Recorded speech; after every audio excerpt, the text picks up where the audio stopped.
Tak ahojte. Ďakujem.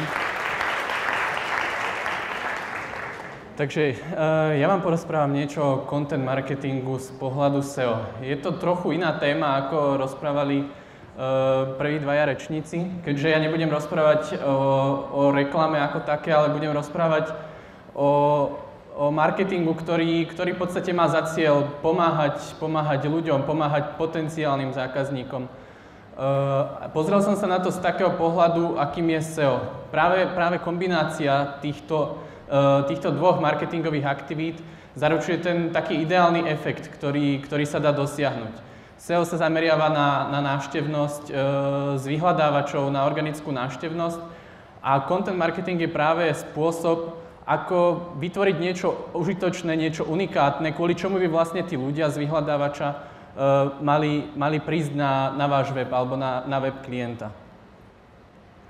Keďže ma niektorí, alebo väčšina z vás ma vidí prvýkrát, tak aspoň stručne uvediem. Minulý rok som sedel ešte na vašom mieste a navštevoval som teda fakultu manažmentu, marketingový blok, kde som sa práve zameriaval aj v diplomovej práci presne na tému optimalizácie pre vyhľadávače a v podstate aké sú vlastne nejaké nové trendy. Optimalizácia pre vyhľadávače sa mení veľmi intenzívne, hlavne vďaka teda najväčšiemu hráčovi na trhu, ktorým je Google. A už to také SEO, ktoré bolo v podstate také nejaké tradičné a ktorý každý robil, hovorilo sa len o kľúčových slovách, o spätných odkazoch, už v podstate sa úplne zmenilo a už to nie je to, čo to bývalo. My sme sa v podstate začali zameriavať a zaoberať touto témou content marketingu veľmi vážne v roku 2014, respektíve ja už v roku 2013, kde som v podstate tieto aktivity začal realizovať na portáli Brigada.sk. Vtedy som si uvedomil, že to prepojenie content marketingu a SEA môže mať vynikajúci efekt. V podstate dosiahli sme úplne úžasné výsledky len kvôli tomu, že sme sa začali zameriavať na to, čo reálne ľudia hľadajú. Na to, čo ich zaujíma, aké sú ich problémy a snažíme sa v podstate odpovedať na tieto otázky tým, že vytvoríme unikátny obsah, originálny obsah pre tých používateľov. Aj z tých čísel, aj z toho celého, čo sme realizovali, sme videli, ako ľudia na to intenzívne reagujú. V podstate bez všetky tieto výsledky sme dosiahli v podstate s nulovým rozpočtom. Len vytvorením toho obsahu, bez podpory na sociálnych sieťach, bez akékoľvek podpory platenej, sme dokázali dosiahnuť v podstate čísla, o ktorých sa nám na začiatku ani nesnívalo. Tie čísla rástli a rastú doteraz, bez toho, aby sme tie články, ktoré boli na začiatku vytvorené, nejako ďalej promovali. Aby som tak stručne uviedol, o čom budem vlastne rozprávať, content marketing a SEO, keď si položíme ten taký základný vzorec 1 plus 1 sa nerovná 2. Ak by sme ich používali nezávisle od seba, tak to 2 môže byť, možno to by bolo ešte menej, ale ak ich dáme dokopy, tak ten efekt môže byť niekoľkonásobne vyšší. To, čo je veľmi dôležité v rámci content marketingu je, aby sa nikdy nerobil bez stratégie. Akákoľvek dlhodobá aktivita v marketingu, v reklame, v čokoľvek inom, čo robíte, by mala mať nejakú stratégiu. Inak nikdy neviete, nikdy nezistíte, za čím vlastne idete, aký cieľ máte dosiahnuť a či ste ho reálne dosiahli po určitom období. Ak si túto stratégiu nastavíte si ju správne na základe nejakých analýz, ktoré vytvoríte, naplánujete si aktivity a na záver to idete vyhodnotiť, tak reálne viete zhodnotiť, či ste uspeli, alebo či je potrebné niečo zmeniť. Čo to reálne prinesie, to ukážem a dôležité je samozrejme nezaspať pri tých výsledkoch, napriek tomu, že by boli dobré, treba pokračovať ďalej. Mnoho agentúr, mnoho klientov a v podstate celá verejnosť vníma SEO a content marketing nejako takto. Ako keby dve nezávislé disciplíny, ktoré sa možno nejako doplňajú, ale viac menej robíme buď SEO, alebo robíme content marketing, ale žiadne nejaké prepojenie tam nenastáva. Ďalšia časť klientov, alebo teda firiem, ktoré riešia, tak sa pozerá dokonca takto. Content marketing odsúva a zameriavajú sa na to, či sú na prvom mieste, na druhom mieste, na štvrtom mieste, alebo sú na prvej strane výsledkov vyhľadávania. A a reálne sa nepozerajú na to, čo potom tomu človeku, ktorý už príde napriek tomu, že sa dostal na tú ich stránku, nepozerajú sa na to, čo mu reálne ponúkajú, aký obsah pre ňoho majú. Čiže ten človek síce na web príde, ale tá jeho aktivita už potom nemusí byť žiadna alebo je minimálna. Ten správny pohľad na SEO a content marketing by mal byť plus minus nejaký takýto. To, čo je potrebné si uvedomiť, je to, čo majú spoločné, ako sa dokážu doplňať a ako to pomôže v podstate vašej značke, vášmu blogu, vašej firme nejako napredovať. SEO je v podstate viac menej technická záležitosť, ktorá v podstate neponúka samotnú tú tvorbu obsahu, ale skôr sa snaží už ten obsah optimalizovať. To, čo reálne ponúka ten základ a ten obsah, je content marketing. Veľa klientom vysvetľujeme a je ťažké im vysvetliť, že content marketing nie je kampaň. Content marketing sa nepodobá reklamnej kampani, ktorá v podstate sa spustí a vtedy, keď sa spustí, dosahuje veľmi vysoké výsledky. Keď sa vypne, tak tie výsledky rapidne klesnú, majú ešte určite nejaký dlhodobejší efekt, ale v podstate tým vypnutím tá najsilnejšia hodnota z tej reklamy sa stráca. Content marketing je záväzok. Záväzok voči vašim klientom, voči návštevníkom vášho webu, vášho blogu, voči zákazníkom, potenciálnym zákazníkom. Tu je definícia jediná v tejto prezentácii, ale je veľmi dôležité povedať si, je to naozaj strategický marketingový prístup. Naozaj bez tej stratégie to nejde. Ten obsah, ktorý sa vytvára, musí mať svoju hodnotu, musí byť relevantný, aby ten človek, keď sa už dostane na váš web, aby videl v ňom hodnotu. A tá konzistentnosť, tá je úplne kľúčová a veľmi dôležitá, aby tie aktivity, ktoré robíte, na seba nadväzovali. Tu vidíte tie čísla. Akýkoľvek obsah, ktorý vytvoríte, určite neúspeje a preto je veľmi dôležité pozrieť sa na to práve, aký obsah budete tým vašim klientom ponúkať. Takýto nejaký proces by mal prebehnúť ešte predtým, ako vôbec začnete niečo robiť. A práve na tú analýzu môžete využiť rôzne nástroje, ktoré vám pomôžu zistiť, čo vlastne ľudia reálne hľadajú, aké sú tie témy.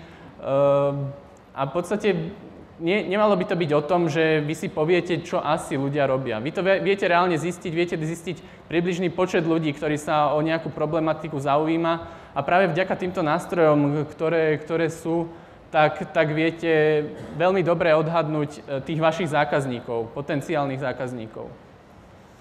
Je viacero nástrojov v podstate na rôznej úrovni, ponúkajú rôzne štatistiky, niektoré podrobnejšie, niektoré menej podrobné, ale napríklad aj taký Google Suggest, s ktorým sa určite denne stretávate, tak vie povedať toho veľmi veľa. Vie toho povedať niekedy viac, ako by bolo dobre, alebo ako by ste povedali.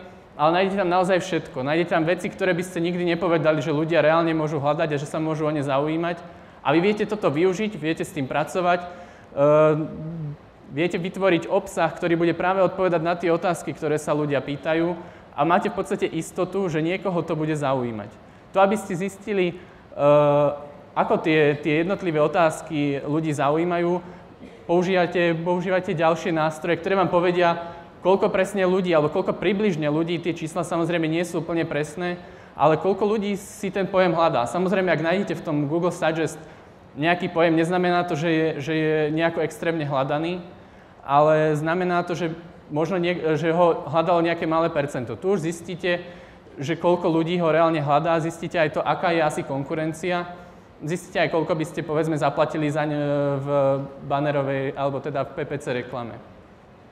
Potom sú ďalšie nástroje, ktoré vám toho povedia ešte viac ako len to, koľko ľudí to hľadá. Povie vám napríklad aj, ktorí konkurenti už o tom píšu, ktorí tvoria, ako sú silní, povedzme, aj s nejakou odhadovanou hodnotou, koľko ľudí, povedzme, príde na ten ich web práve vďaka tomu, že buď optimalizujú, alebo respektíve umiestňujú sa vysoko vo vyhľadávači. My sme aj pri našich klientov samozrejme realizovali takéto analýzy, a zistili sme veľakrát, že ani tie samotné analýzy cez plánovač kľúčových slov a cez tie ďalšie nástroje nestačia. A pozeráme sa aj na to, čo ľudí reálne zaujíma, o čom diskutujú, o čom sa bavia na sociálnych sieťach. A sú tam naozaj témy, ktoré ktoré sa tam nachádzajú a na ktoré sú buď žiadne odpovede, alebo tie odpovede nie sú nejak odborné. Čiže ten človek reálne dostane odpoveď, ktorá môže byť, nemusí byť pravdivá, napriek tomu on jej môže uveriť a môže mať problém. Čiže my sa snažíme odpovedať a práve vďaka tej tvorbe obsahu odpovedáme na tie otázky ľudí, o ktorých vieme, že ich reálne zaujímajú. Vytvoríme celý zoznam kľúčových slov, kľúčových tém, na ktoré sa ľudia zameriavajú a následne vieme s tým pracovať, vieme vytvárať obsah. Samozrejme, nie sú to len články. To je ďalší taký mýtus, ktorý sa o content marketingu koloval dlhú dobu, že content marketing je o písaní článkov, blogov a príspevkov. Content marketing rovnako využíva ďalší obsah, či už sú to infografiky, spomínané videá, ktoré sú veľmi silné v dnešnej dobe. Sú to rôzne testy, kvízy. Aj na tom portáli Brigada.sk sme videli, ako fungujú práve tie také interaktívne druhy obsahu. Vytvorili sme tam simulátor pohovoru, na ktorý ľudia začali reagovať. Bolo to niečo, čo dovtedy nebolo nejak vydané, bolo to už asi pred 2 rokmi. A pozeral som si dnes tie čísla, okolo 50 000 mladých ľudí už reálne ten simulátor pohovoru vyskúšalo. Robili sme tam ďalej online kurzy spolu s odborníkmi. Samozrejme sme optimalizovali na nejaké kľúčové slová. A práve tento obsah, ktorý má za úlohu pomáhať a nie si niečo pýtať od tých ľudí, boli zadarmo, ale boli v podstate kvázi za e-mailovú adresu. A takisto to boli 10 000 ľudí, ktorí tieto certifikáty, respektíve tieto kurzy si robili. To, čo vám to môže dať, vy v podstate zistíte presne, čo ľudí zaujíma a viete si to poskladať od nejakého takéhoto redakčného kalendára, ktorý vám vie v každom okamihu povedať, respektíve dáte si dokopy tieto veci a viete si potom pozrieť, vytvoríte si takýto zoznam tém, na ktoré budete písať, na ktoré budete cieliť a následne potom vždy v každom čase vidíte, o čom by ste mali písať. Čo je dôležité povedať, samozrejme s týmto redakčným kalendárom sa dá pracovať a v prípade, že príde niečo aktuálne, tak určite je dobré sa tomu venovať, prípadne ten redakčný kalendár pozmeniť. Ale práve vďaka tomuto vidíme a často sa stretávame aj s klientami pri tom, že napriek tomu, že majú vytvorenú blogovú sekciu alebo vytvorili si ju na začiatku, tak po istom období zostala úplne mŕtva. Nič sa tam nedieje, buď nemal niekto zrazu čas to riešiť, alebo jednoducho si povedali, že im to nefunguje, ale práve zistili sme to, že to bolo kvôli tomu, že to robili možno mesiac, možno 2 a neprišli prvé výsledky, tak to jednoducho nechali tak. SEO ako súčasť content marketingovej stratégie je veľmi dôležité práve z toho pohľadu, že v podstate to prepojenie, ktoré tam je, SEO by nevedelo dnes už fungovať bez kvalitného a unikátneho obsahu. Takisto by content marketing sa nevedel nejakým spôsobom šíriť vďaka vyhľadávačom, keby nebolo SEO a keby sme nemali tie základné veci optimalizované. To stále platí. Napriek tomu, že už to nie sú tie základné veci, ktoré jednoducho posúvajú ten váš obsah vyššie, ale presne tie veci, ktoré sú tam popísané, stále by ste sa im mali venovať. Ale je to ten základ, bez ktorého by ste nemali ani ďalšie veci alebo ďalšie aktivity realizovať. To, čo práve rozhoduje o tom, na akom mieste alebo či sa vôbec budete umiestňovať vo vyhľadávači, je práve tá druhá vec. To sú samotní používatelia, ako reagujú na ten obsah, či ten obsah je zdieľaný. Práve tá kvalita, tá originalita toho obsahu, ktorú do toho obsahu vložíte, rozhoduje o tom, že či ten článok bude prirodzene získavať nejaké spätné odkazy. Sú tam ďalšie aktivity, ktoré samozrejme vplývajú na vaše pozície. To, prečo vlastne kvalitný obsah je tak dôležitý, tou odpoveďou je práve aj algoritmus, ktorý sleduje to, aký je ten obsah. Sleduje to, samozrejme vyhodnocuje to na základe rôznych parametrov, či už je to bounce rate, teda či človek vykonáva nejakú ďalšiu reakciu alebo hneď odíde zo stránky preč, či je to čas strávený na stránke. Google si vie vyhodnotiť, či človek prišiel a hneď odišiel, alebo či tam zostal a nejako ďalej sa tým obsahom zaoberal. Samozrejme, tá duplicita obsahu je na samostatnú tému, ale v žiadnom prípade určite nerobte to, že budete na svoj blog alebo na svoju webovú stránku len prenášať obsah niekoho iného, napriek tomu, že uvediete povedzme zdroj, ale ten Google si to v podstate vyhodnotí ako duplicitnú aktivitu a v konečnom dôsledku vám to nijak nepomôže. Content a SEO majú viacero takých spoločných vlastností a tie prvky jednotlivé, ktoré rozhodujú, je ich veľmi veľa. Čiže jednoznačne v tom vedie kvalitný originálny obsah, čerstvosť obsahu. Čiže ten obsah by mal byť pridávaný pravidelne, nie len vtedy, keď máte čas, ale naozaj dať tomu pravidelnosť. Aj tí ľudia sami si na to zvyknú a keď tam ten obsah zrazu jedného dňa nenajdu ho možno znova, tak na ten váš web už vôbec neprídu. To, čo všetko tomu pomáha, to je to budovanie povedomia, angažovanosť na sociálnych sieťach. Nám sa overilo aj u viacerých klientov, že na ten obsah, ktorý je užitočný, tak ľudia reagujú jednoducho oveľa viac ako na ten reklamný. Tie reklamné posolstvá majú svoj účel, majú svoj efekt, ale nevedia nahradiť tie veci, ktoré ľudia neodpovedajú im na ich otázky, neriešia ich problémy. Riešia tie konkrétne produkty možno, ktoré potrebujú, ale tú radu im neposkytnú. Čiže tu je veľmi dôležitá vec a vidíme to aj u našich klientov, ako to funguje. Na základe analýzy zistili sme, že ľudia sa veľmi zaujímajú o nejakú problematiku. Vytvorili sme unikátny obsah spolu s odborníkom, s konzultantom a bez toho, aby sme čokoľvek spravili, umiestnili sme možno odkaz na sociálne siete, ale ani sme ho nemuseli nejako podporovať. Zrazu časom ten obsah začal narastať. A bez toho, aby sme čokoľvek teraz robili, tak v podstate ten obsah si funguje sám o sebe, ľudia tam prichádzajú, ľudia sa pýtajú, ľudia diskutujú a my nemusíme do toho už reálne dávať žiadne peniaze, napriek tomu ľudia chodia stále viac. To, čo sme tiež realizovali, to, čo sa nám podarilo, v podstate spoločnosť, pre ktorú tento obsah riešime, content marketing riešime, má vlastne dve facebookové stránky. Jednu sme im vytvorili ako stránku, kde budeme združovať komunitu ľudí, ktorí reálne majú nejaké buď problémy, zameriavame sa hlavne na športovcov, alebo v podstate ľudia, ktorí chcú diskutovať. Tá komerčná stránka, napriek tomu, že išli do nej rovnaké finančné prostriedky, tak mala veľmi zlé výsledky, respektíve mala výsledky, ktoré zďaleka neboli tak vysoké, ako boli pri tejto stránke, kde sme ponúkali užitočný obsah, kde sme komunikovali o problémoch tých ľudí, kde sme v podstate kde sme neprezentovali tie komerčné produkty, respektíve len vo veľmi malej miere. Táto stránka narastla v podstate v priebehu asi 6 mesiacov na 6 000 fanúšikov. Čiže tá komunita, ktorá sa tam vytvorila, nielen, že chodila na tú webovú stránku, ale boli to aktívni ľudia, ktorí sa zapájali do diskusie, s ktorými sa dalo komunikovať a ktorí v konečnom dôsledku vytvárali oveľa lepšie akcie a oveľa väčšie tržby pre tú spoločnosť ako ľudia, ktorí len sledovali nejaké reklamné posolstvá a nejaké iné posty. O čom tu hovorím v podstate zo začiatku, napriek tomu samozrejme aj content marketing potrebuje svoju podporu zo začiatku, aby sa ten obsah začal niekde objavovať.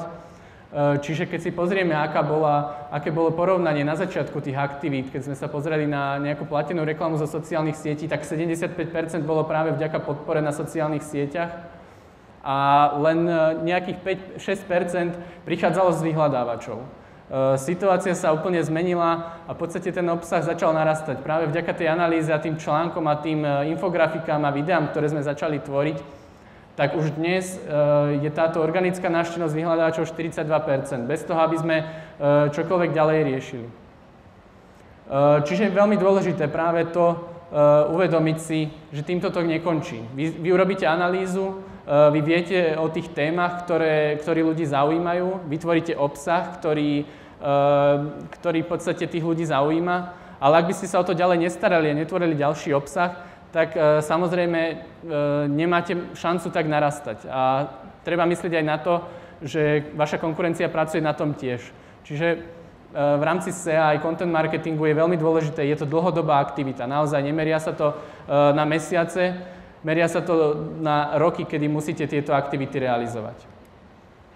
No a práve toto je fakt, prečo by ste to mali robiť stabilne a prečo by ste sa mali tomu venovať naozaj naplno. Oveľa ťažšie je získať nového zákazníka, ako udržať si toho, ktorého už máte, ktorého ste už raz získali. Ak by ste mu neponúkali ďalší obsah, tak ten človek postupne zabudne jednoducho na to, respektíve zabudne na to, že bol na tej vašej stránke, že ju navštevoval, ak sa mu nebudete znova nejako pripomínať. Vy už viete, že tá téma ho zaujíma, tak potom je oveľa jednoduchšie pre vás znovu ho osloviť nejakým novým obsahom, novým videom a ďalej s ním pracovať. Ja vám ďakujem za pozornosť.